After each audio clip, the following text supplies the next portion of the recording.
Good morning, ladies and gentlemen. I'm going to present some of the findings of our review of current approaches. I'm also going to answer a few questions, hopefully, that may be useful. Before I get into that, I'm going to give you two analogies, and if you remember nothing else about what I say, these hopefully will give you a smile. And I'd like you to think about making a phone call. And everybody does it. And I'd like you to imagine that when you make that phone call, instead of just picking up your cell phone and pushing some buttons, you have to phone an exchange. And for the younger people in the audience, an exchange used to connect phone calls from person to person. And just at this moment when you phone your exchange, because it's an exceptionally busy time, there aren't any phone lines. There aren't any yellow phone lines available. But it's okay. Your business is important to us. And we've got a system in place that in 3 years we'll have more yellow phone lines and we'll put you through. Imagine how awkward that seems. And I'll give you a second analogy. And it refers Napster to Napster. And for the older of you in the audience, Napster was a file-sharing service that let you access other people's music free. Other illegal sites also exist. And they say, well, guys, what's the problem? It's my CD, it's my album, I'm going to share it. Where's your problem? And they said, don't make a fuss. Change your business model. Traditional gramophone people, with your 33s and your 78s, change your business model. And you know what? They did. Okay. Where that fits. I'm going to skip through the content. It'll only show you what I've missed. And I'm going to jump to a quick review of one question: whether or not airports should respond. And history of the TNCs at airports clearly is very recent, but it is also a bad definition. I know that the TNC definition is current and it applies specifically to the app generation, but to fully understand and compare, we also need to think back into non-contracted transport for an airport. And this provides us with a variety of comparators that the TNC label alone would just ignore. Now, TNC services using apps such as Uber and Lyft are new, but aspects of their service are not. And it's significant in city operations too. So I'm going to use the term a transformed market, being one where the app-based service is in the ascendancy.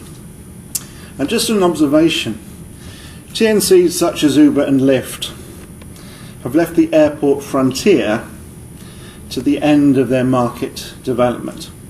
Perhaps this was pragmatism on the part of the TNC, but it's also based on the tacit acceptance within an airport community that privately contracted transport is allowed, and some forms of TNC operation look very similar to bell-ins, call-ins, for private non-airport taxis.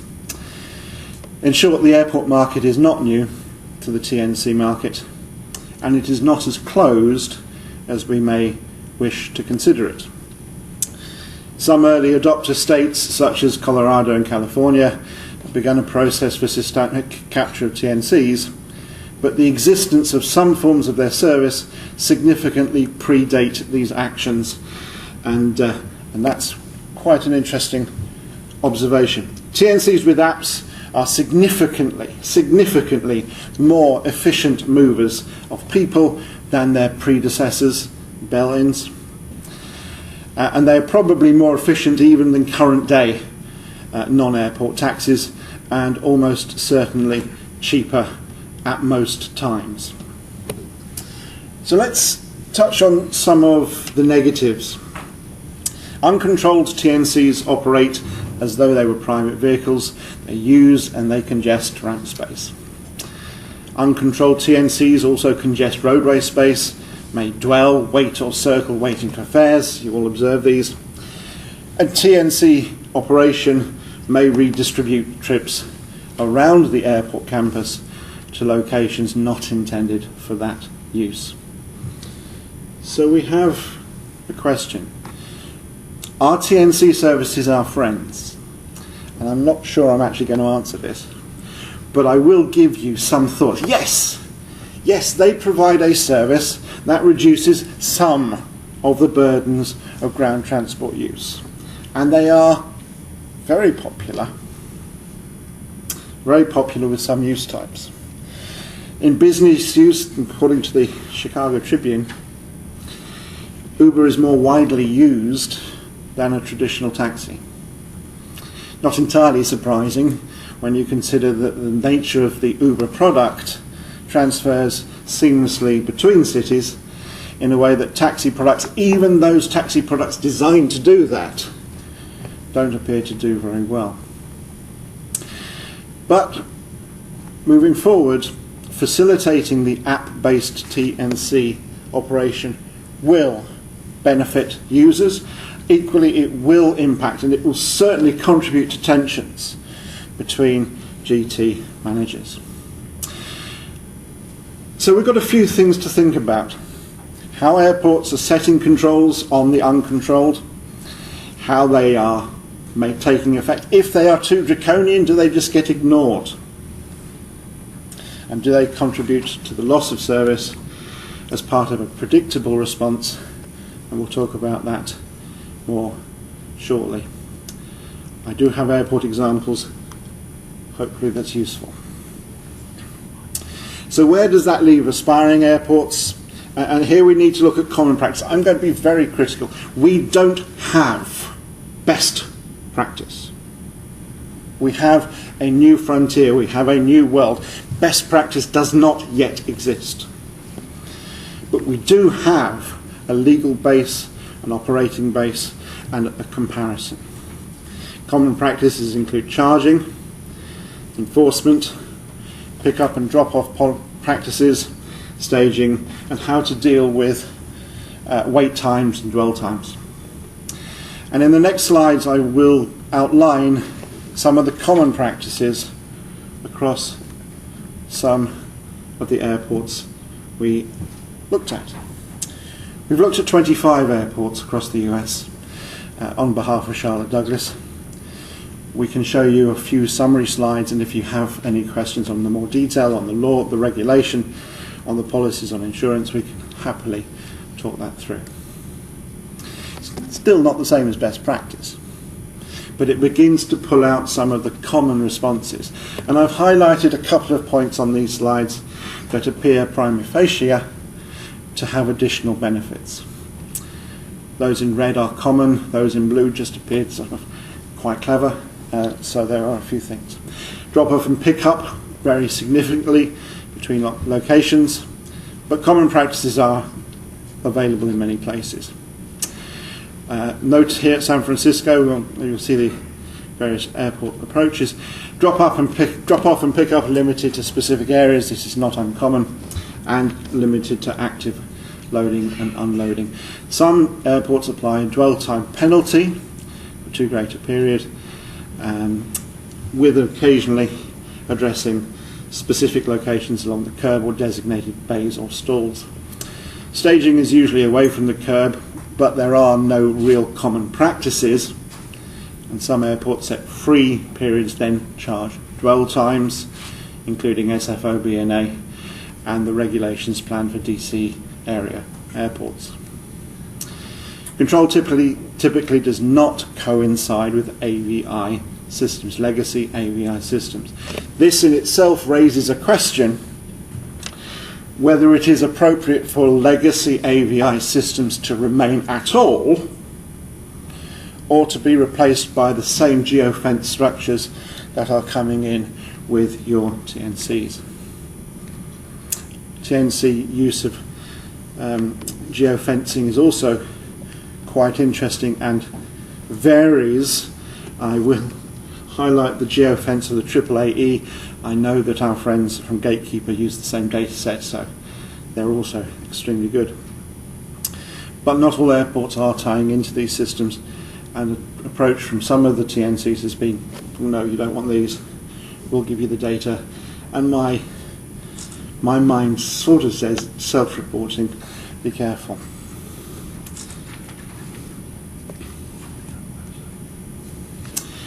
We also see a number of stated prohibitions. In the case of Richmond, it includes the prohibition of staging the cell phone lot, though a number of airports actually encourage the reverse by requiring staging in airport lots. The use of prohibition reinforces the importance of specific behaviours and use of specific locations, but it will also create a grey area for things that are neither permitted nor prohibited. And in terms of fees, there are a significant range of fees and structures. Some airports charge drop-off, some airports charge pick-up, some charge for both. And some are charged for an access to the airport roadway, which perhaps reduces confusion slightly to a single get-in, pay-your-money approach. And the maximum single-trip fee sits around $5, planned for DCA, and that relates to access rather than pick-up or drop-off. So it is actually cheaper than some, not that Uber will tell you that. San Jose reduces its fees for green vehicles, which we thought was a pretty smart idea, until we tried to work out how it did it. Not sure on that one. Okay. I'm going to rush through a few more things. I'd love to come back and talk about these things. A couple more slides highlight the difference between the self-reported and the AAAE system. The Houston Airport system has also reported a blocking system where drivers are only able to receive bookings once within the holding lot. I believe there are a couple of these, and that seems ultimately very sensible to me, reinforcing the need to report to the holding lot prior to travel to the curb and removing the possibility of causing congestion around the airport roadway system. Okay.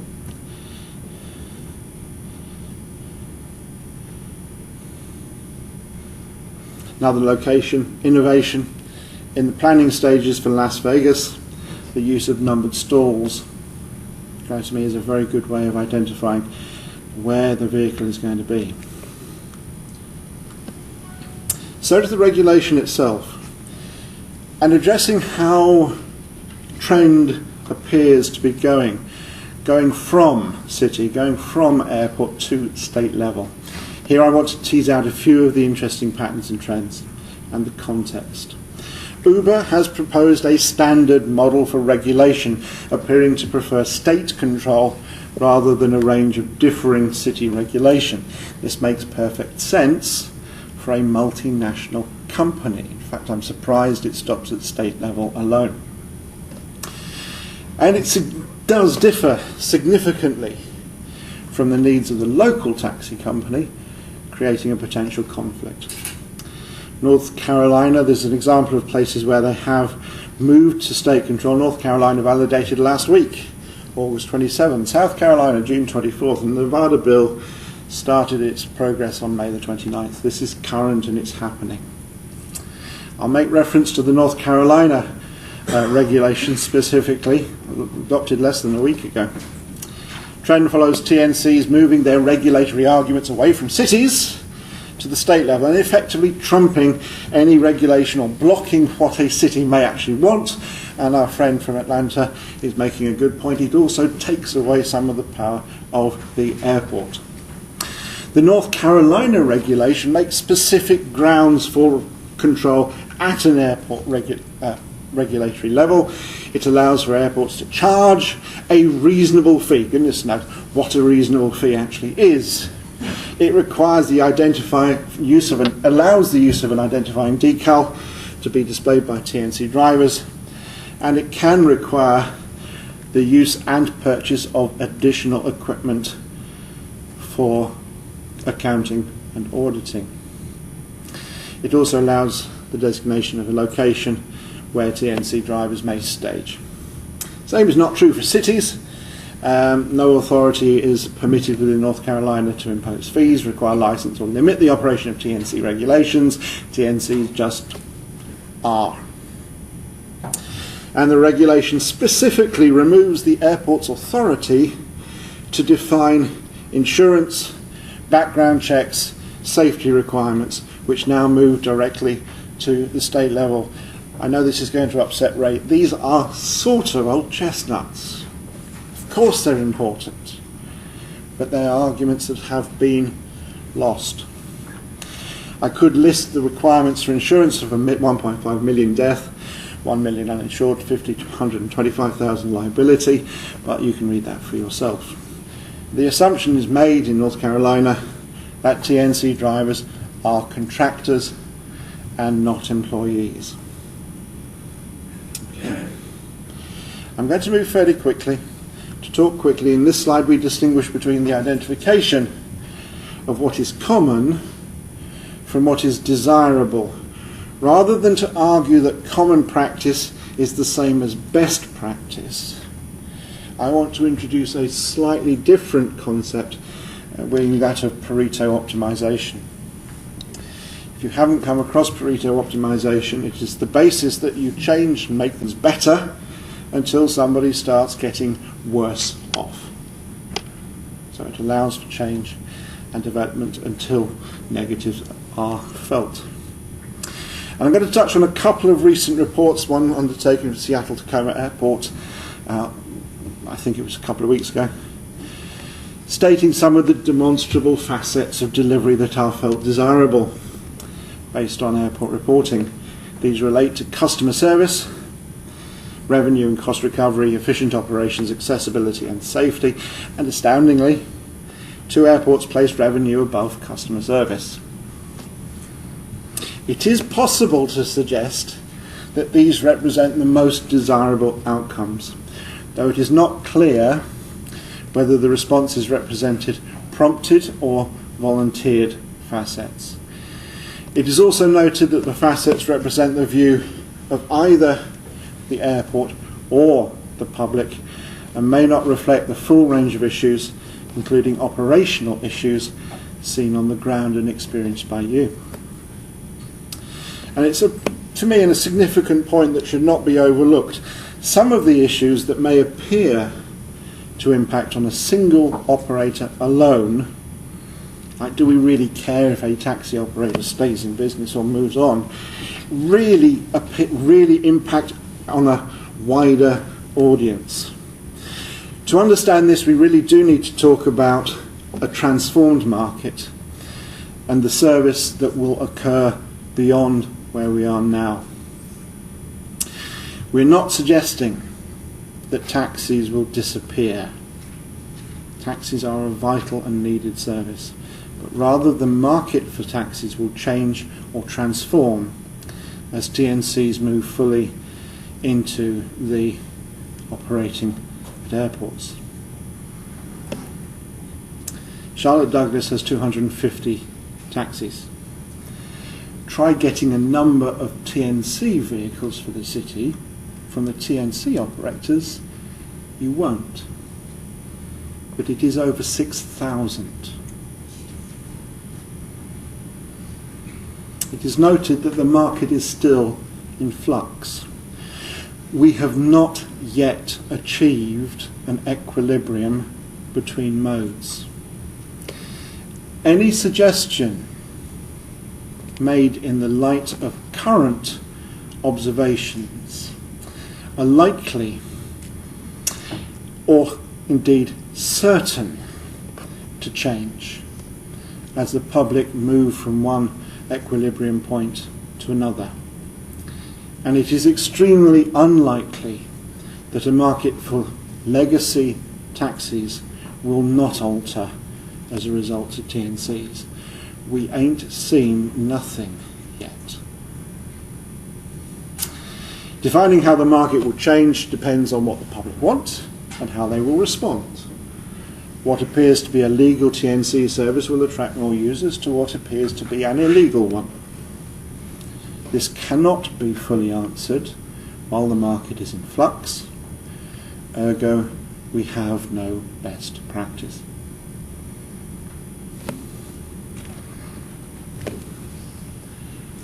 Consequences and opportunities. A couple of very quick last slides. Regardless of the question whether our ground transport is there to break even or make a profit,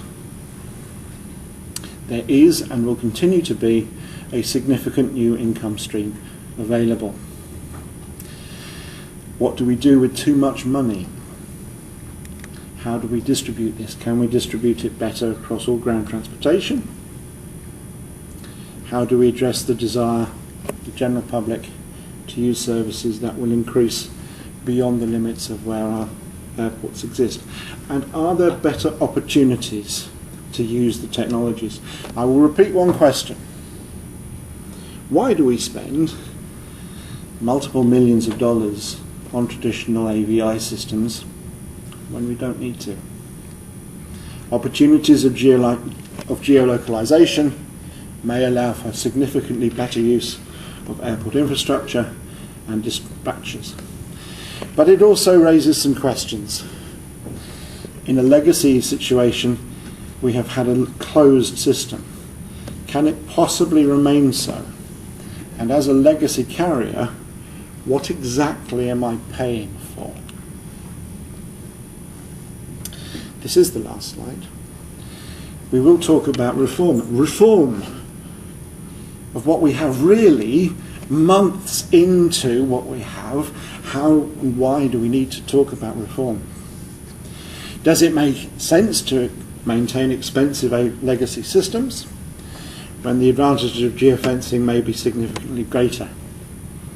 How do we ensure its universal use? But we also need to be aware. The current tranche of geofence-based systems apply one geofence alone, and that may not be enough. How do you address dwell time charges? How do we address drivers leaving their compound at 19 minutes and 30 seconds because they get 20 minutes free, drive around and come back in again? How do we address drivers simply leaving the airport, coming around and coming back in again to reset their clock? Now, my suggestion is the clock doesn't stop, but that's a different matter. And how do we deal with excess dwell times in terminal buildings? I'm going to credit my legal counsel colleague Patrick Curter